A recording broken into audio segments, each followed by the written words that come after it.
Today, we saw a shakeup on President Trump's national security team. National Security Advisor Michael Waltz has been replaced in that role by Secretary of State Marco Rubio, who now will serve in like 3 different jobs: Secretary of State, USAID, and National Security Advisor. Waltz will likely stay in the administration. He'll be nominated to the position of United States Ambassador to the UN. There's no surprise that within the Trump administration, there are differences of opinion regarding foreign policy. That's healthy. That's productive. The bright side of the Houthi Signal group chat release was our ability to see some really smart people work through issues deliberately. Vice President J.D. Vance presented what we believed were really smart questions in that discussion regarding the need for Europe to be more involved in defending their own interests. Folks like Mike Waltz have a history of being more hawkish. So what does the move of Mike Waltz to a key post at the United Nations mean for the national security team? Joining us now, Executive Director of the American Conservative magazine, Curt Mills. So, Curt, what do you make of the shakeup on the national security team?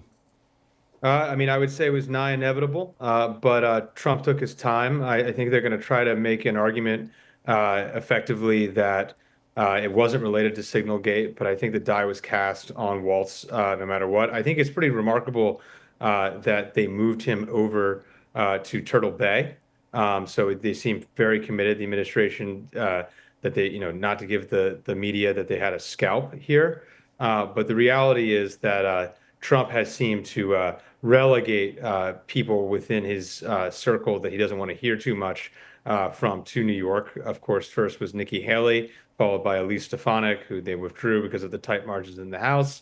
And then finally, they're going to send Waltz to New York. And it's clearly a demotion. Anyone who's familiar with the White House knows that that office is basically the best in the entire White House, with the exception of the Oval Office. That's how Henry Kissinger wanted it during the Nixon years.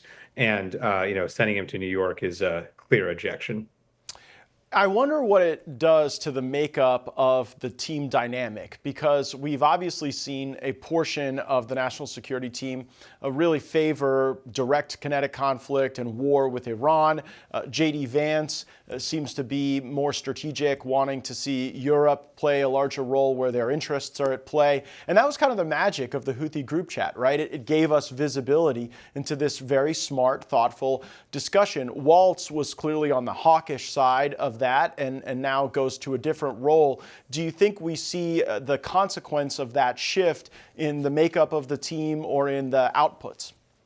Yeah, absolutely. I do think. And so contra the controversy with the Pentagon, which I think is simply an operational tragedy and travesty, frankly, with the NSC shakeup, you see clear elements of ideology.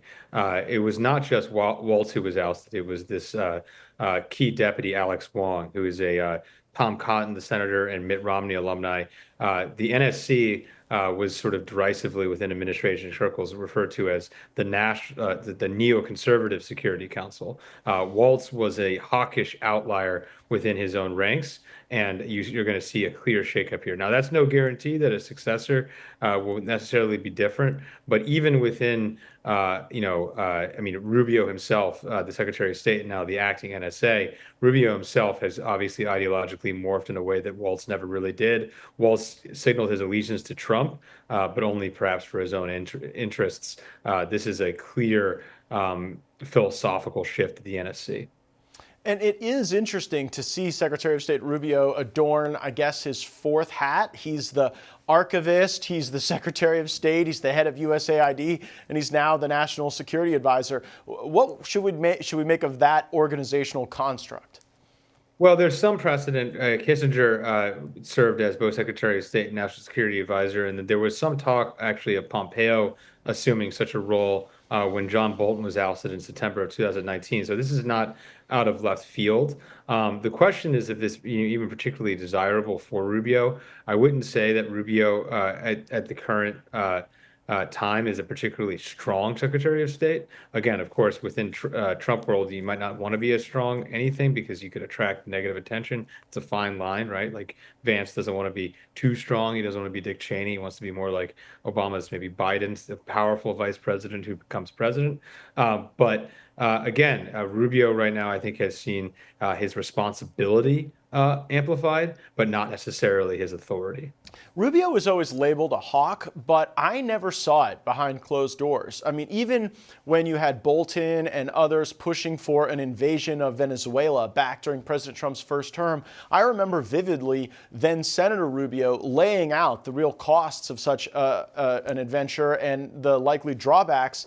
And so I think it's actually great that he's here and functioning in this role. But you've noticed how the media has tried to denigrate anyone who is a foreign policy realist by saying, well, Michael Waltz was the adult in the room. And I don't say this as a criticism of Michael Waltz, but these are all very accomplished people. They're all adults in the room. You made the point to me back during President Trump's first term that you believed wherever there was treachery against Trump that emerged from his own administration, you could usually use foreign policy as a litmus test. And if someone was a foreign policy realist, they were likely going to be more durably loyal. If they weren't, that you had the Bolton and John Kelly and Mattis phenomenon of turning on Trump. Why do you think that is? I mean, I think the reality is that number one, in the 2016 primary, Trump changed the Republican Party in a number of ways. But what you saw the conservative establishment vomited all over itself over was first and foremost foreign policy.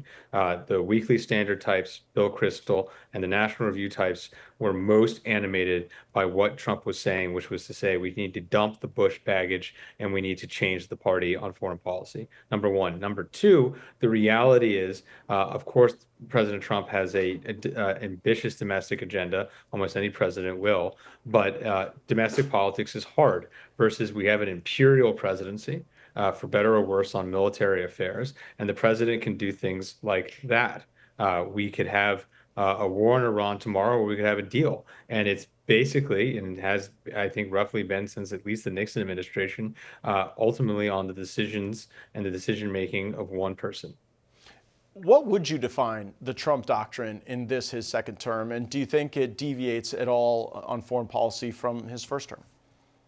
I don't know if Trump himself has changed. He's just become more unrestrained in his own instincts. So yes, the administration is different. So you don't see the H.R. McMasters, you don't see the John Boltons, you don't see the Rex Tillersons, you don't see the John Kellys, and all of those people are different.